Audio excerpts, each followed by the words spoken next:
Okay, my next video in this series will be about clutching in general.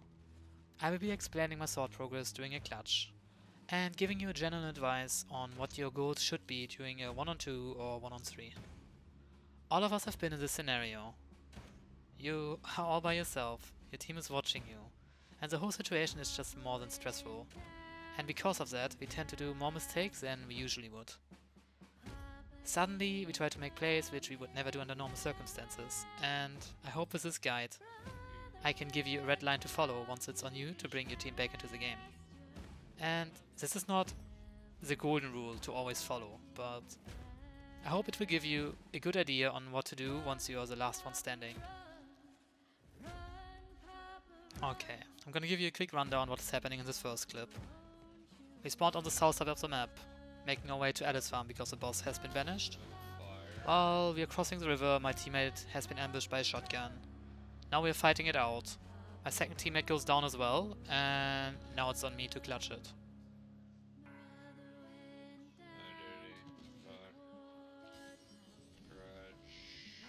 Okay, now that I know I'm in a 1-on-3, I have multiple things I'm trying to achieve within the first few seconds of the fight.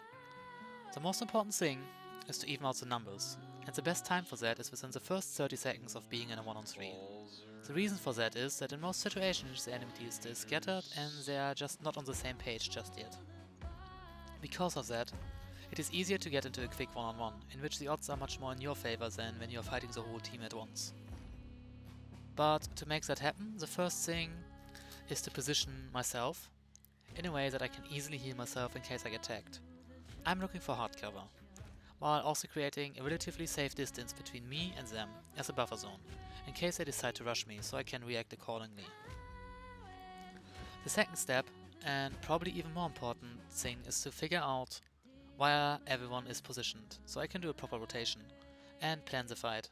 For that, I'm baiting them to shoot me. I do that with the little jumps. Those jumps decrease the odds of me getting headshotted by a lot, and make me a much harder target in general. Due to my positioning, I can live with taking a hit to the body, and trade a heal for information. Here I get a relatively easy kill on the redneck, because by positioning myself correctly I kept them in the dark about my current position. Okay, now that I got my first kill, I'm trying to reposition myself by crossing the river. The first reason for that is that you should always try to rotate after you've taken a shot, even if it's just by a few meters. This will always give you a little bit more leeway to react to the enemy team. You never want to get pinched in a position. You have to dictate the pace of the fight, otherwise you will probably lose. I'm also still trying to figure out where everyone is. Like, I know the second player, or is second player, was inside the bridge earlier, so I'm assuming he has crossed to the other side by now. And again, I'm creating a buffer zone between me and him, but also trying to bait shots at me from a safe distance to get the enemy's location. Okay, now I'm crossing the river. I'm getting shot at, which was something I planned for. So I'm hiding behind hard cover, healing up, continue crossing the river. Now I'm getting shot by the second player as well, who has the sparks. I'm continue rotating a little bit further away while still keeping an angle to the body that I just killed. Now that I rotated into Alice and I'm having to deal with AI, I know that they can definitely hear the immolator that I aggroed and the hive, and they hear me killing zombies. So I'm assuming at least one of them is trying to push me, and I know both of them are on the other side of the river. So right after I killed the immolator, I know I have a small window until the next AI approaches, so I'm trying to take a quick peek across the river. Luckily I spot one person of the enemy team, get a quick pick, and can finish off the remaining AI. And now I'm in a 1-on-1. Something you always have to remember is that once the enemy team knows you are the last person alive, they tend to play much more aggressive, and due to that you can try to punish them for it.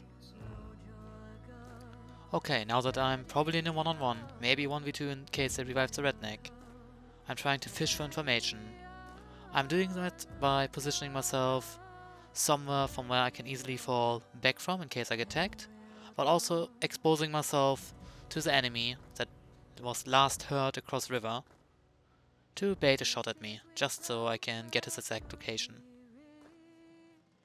I'm doing that by jumping around and just moving in a really weird way, which is just hard to predict, so I try to make sure that I'm not getting headshotted.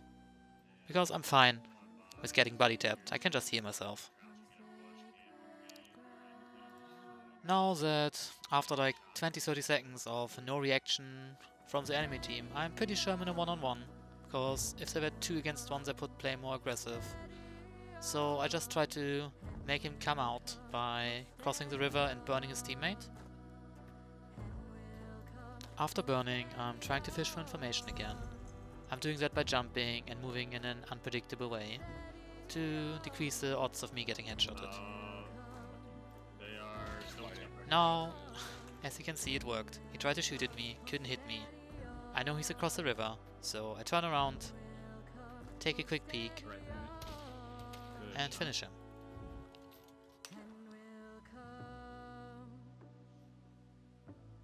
Okay, now the fight is over. You will see in a bit that they did not revive the redneck, so I will sum up the video for you and tell you what I want you to take away from this.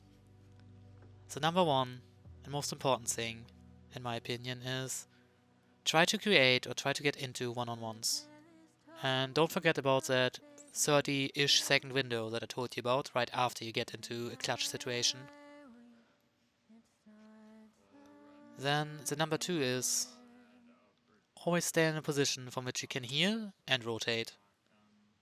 That means try to stay next to hard cover and try to have a distance between you and the enemy, from which even if they tag you and you don't tag them back, you can heal and still fight, and you're not in a situation in which you either hit the headshot or you're dead, because that's that's a position you never want to be in. The third is, if you don't know where the enemy is, try to use movement to fish for information. Usually it's always worth it to trade a heal for a player location. And the fourth one is that you always want to be the one who dictates the fight. Don't be passive. Once you are passive, like you are in a situation in which you most likely will get pinched and you put yourself in a situation in which you have to hit a headshot. And you never want to be in that situation. Because even if you kill the first one and maybe the second one of them is most likely gonna tag you and the third one just has to body tag you. And that's how you lose the fight. I hope this guide was helpful to you. I will do more clutch guides in the near future, in different situations, like inside a compound with a different gun. But clutches are hard to come by, so I'll see you on the next one.